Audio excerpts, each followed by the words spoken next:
తాకట్లో ఉన్న మీ బంగారాన్ని విడిపించి ఆ రోజు ఆన్లైన్ రేటుకి కొంటాం. Sharma gold company. Hi hello, welcome to Suman TV. నేను మీ రోషన్. సో ప్రస్తుతం నాతో పాటు ఉన్నారు సామ్రాట్ రెడ్డి. నమస్తే. నమస్తే Samrat. Hi Roshan, how are you? I'm fine. How are you అని అడగక్కర్లేదు నిన్ను. సామ్రాట్ ఆల్మోస్ట్ సంథింగ్ స్పెషలా? యా, 2006 అండ్ ఆల్మోస్ట్ 19 years అయిపోయింది కదా. అయిపోయింది. యాజ్ ఇట్ ఈజ్ కొంచెం కదా, అయిపోయింది. గడ్డం కొంచెం పెంచావు కానీ యా, అలానే ఉన్నావు. సేమ్ కలర్ ఏం మారలేదు. Oh thank you. As it is అదే వెయిట్ మెయింటైన్ చేస్తున్నావు. Thank you. కొంతమంది సినిమాలు లేకపోతే ఎలా అయిపోతారంటే ఆర్టిస్టులు ఫుల్ డల్ అయిపోయి ఫేస్ అంతా ట్యాన్ అయిపోయి పిగ్మెంటేషన్ వచ్చేసి కళ్ళ కింద నల్లగా వచ్చేసి పొట్ట వచ్చేసి బాడీ అంతా అసలుకి వాళ్ళ కండిషన్లో ఉండదు. కొంతమందిని చూసాం అట్లా కూడా. కరెక్ట్. కొంతమంది అప్పుడప్పుడు ఫోటోలు పెట్టి చూడండి ఎలా అయిపోయాడా అని చెప్పేసి దీనస్థితిలో అని చెప్పి ఫోటో వేస్తూ ఉంటారు పాపం.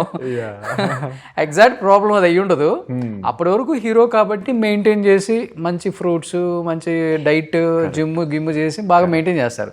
తర్వాత బిజినెస్ ఫీల్డ్లో దేనికో వచ్చి ఉంటారు కదా, టైం దొరక్కో దానివల్ల అలా అవుతారు అంతే, హెవీ ఫుడ్ తిని. కరెక్ట్. బట్ నువ్వైతే అలా మెయింటైన్ చేస్తున్నావు.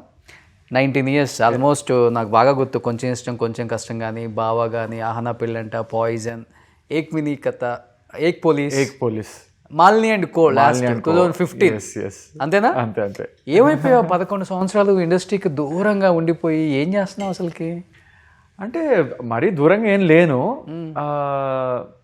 ఫస్ట్ ఆఫ్ ఆల్ నేను ఒకటి చెప్పాలనుకుంటున్నా. ఇప్పుడు మీరు తీశారు పాయింట్ ఏంటంటే ఆపర్చునిటీస్ రాకపోతే డల్ అయిపోవడం, అలా బాడీ మీద శ్రద్ధ లేకుండా చేసుకున్నారు కొంతమంది, వెయిట్ గెయిన్ అయ్యి అదంతా.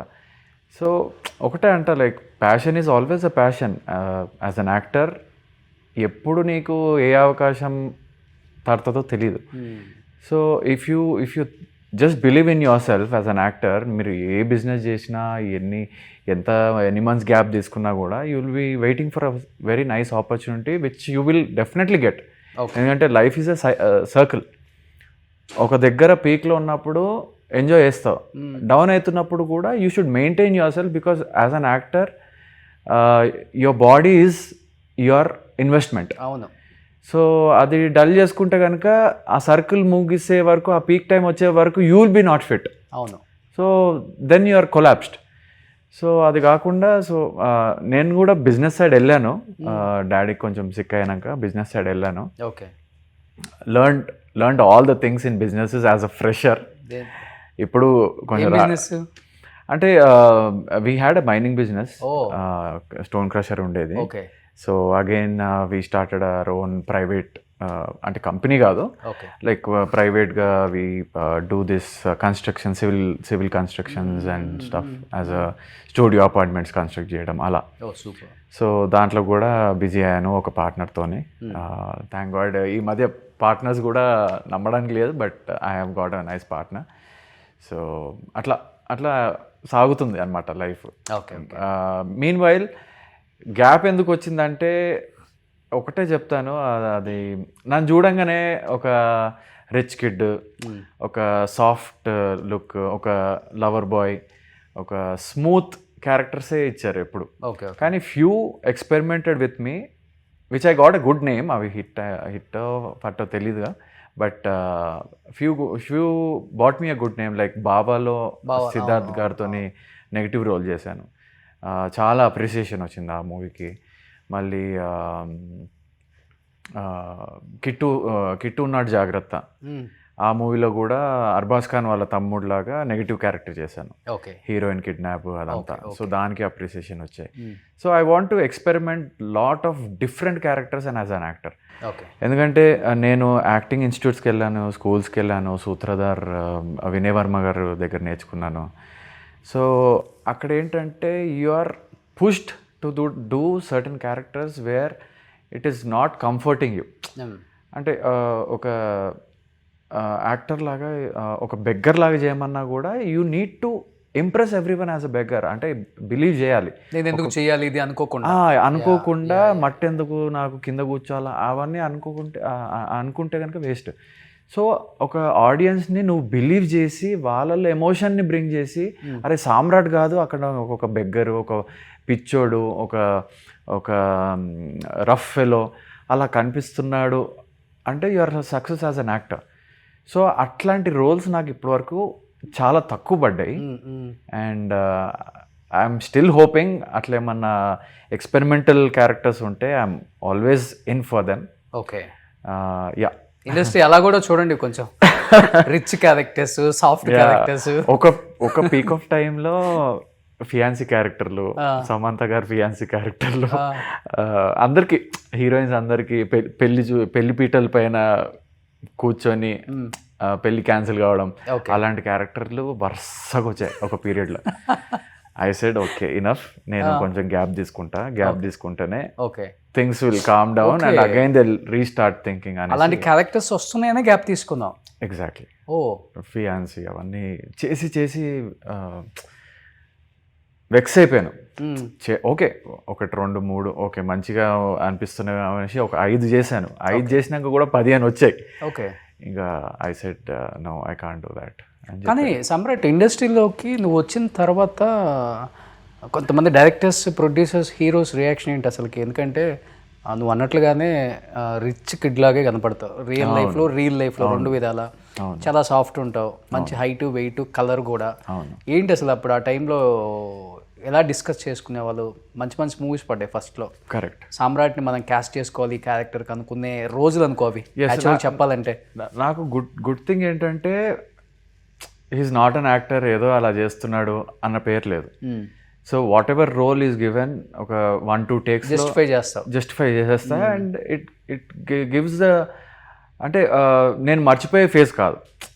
ఇప్పటికీ చాలా మంది గుర్తుపడతా ఉంటారు. నేను లాంగ్ గ్యాప్ 5-6 years గ్యాప్ తీసుకున్నా కూడా పీపుల్ రికగ్నైజ్ మీ, పీపుల్ ఆస్క్ మీ మూవీస్ ఎందుకు చేయట్లేదు మీరు అదంటే. ఇంకా కొంచెం బిజినెస్ సైడ్ వెళ్ళాను, ఫాదర్కి బాగాలేదు, obviously that is one of the reason. But also అదే పీరియడ్లో ఈ ఫియాన్సీ క్యారెక్టర్స్ రావడం కూడా ఒక రీజన్. ఓకే, కానీ చెప్పాలంటే ఇండస్ట్రీలో మీకు మంచి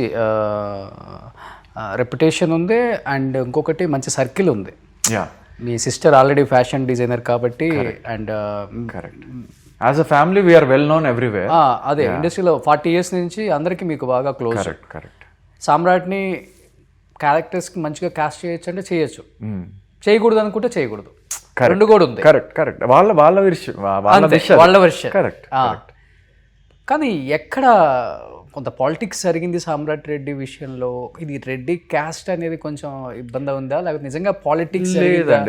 మంచి హీరో అయిపోతాడు, బాగున్నాడు, మళ్ళీ మా ఫ్యామిలీస్లో ఉన్న హీరోస్కి ఈక్వల్గా వచ్చేస్తాడేమో, మళ్ళీ ఇంకొక హీరో ఎందుకు అంటే ఆ టైంలో ఎక్కువగా ఇలాంటి నడిచి నేను విన్నాను నేను కూడా. ఓకే, అంటే ఉదయ్ కిరణ్, తరుణ్ అండ్ రోహిత్ అండ్ ఇంకా చాలామంది కొంతమంది హీరోస్ వచ్చి అలా వచ్చేసారు, ఒక్కసారిగా చూస్తే అలా పడిపోయారు. కరెక్ట్. కొంత రాజకీయాలు చేసి హీరోస్ని తొక్కేశారు, పెద్ద హీరోల కొడుకులకి అడ్డుపడతారు, వీళ్ళు వస్తారేమో, కాంపిటీషన్ అవుతారేమో అనే కొంత ఇన్సెక్యూరిటీ ఉండేది అప్పుడు ఉన్న స్టార్స్ కని విన్నాను. Is it right? I don't know the internal stories of every one, but నా విషయం వచ్చేసరికి I don't think so that happened because I was close to everyone, every actor, every producer, every co-artist. నన్ను కాస్ట్తోనైతే దూరం పెట్టలేదు ఎవరు. Okay, అంటే నా విషయంలో అలా జరగలేదు. బట్ వచ్చిన క్యారెక్టర్ కొంచెం చేంజ్ చేయడం జరిగింది because directors used to like me. 1-2 auditions అయ్యి, కాస్ట్యూమ్స్ కూడా ఓకే అయ్యి, దాని తర్వాత కొంచెం డామినేషన్, ఫ్రేమ్లో ఉన్నప్పుడు డామినేట్ చేస్తా హీరోస్ని. Exactly that is there. That అలా ఒక 3-4 మూవీస్ పోయాయి, పెద్ద మూవీసే. So that's okay. అంటే maybe that made me like keep my self fit or something. ఎప్పుడో ఒకటి వస్తుంది అన్న కాన్ఫిడెన్స్లో ఉన్నాను నేను. అంతేనా? అంతే. అప్పుడు చెప్పాల్సింది డైరెక్టర్కి, నేను కావాలంటే కొంచెం బ్లాక్ వేసేసుకుంటానండి, అంత అందంగా కనిపించింది అంటే. వాళ్ళకి తెలీదండి, దానికి కూడా రెడీ. బట్ హైట్ కానీ, హైట్ నేను రెడ్యూస్ చేయలేను కదా. సో అమితాబ్ బచ్చన్ ఉంటారు, 6 అడుగులు అందగాడు అంటారు.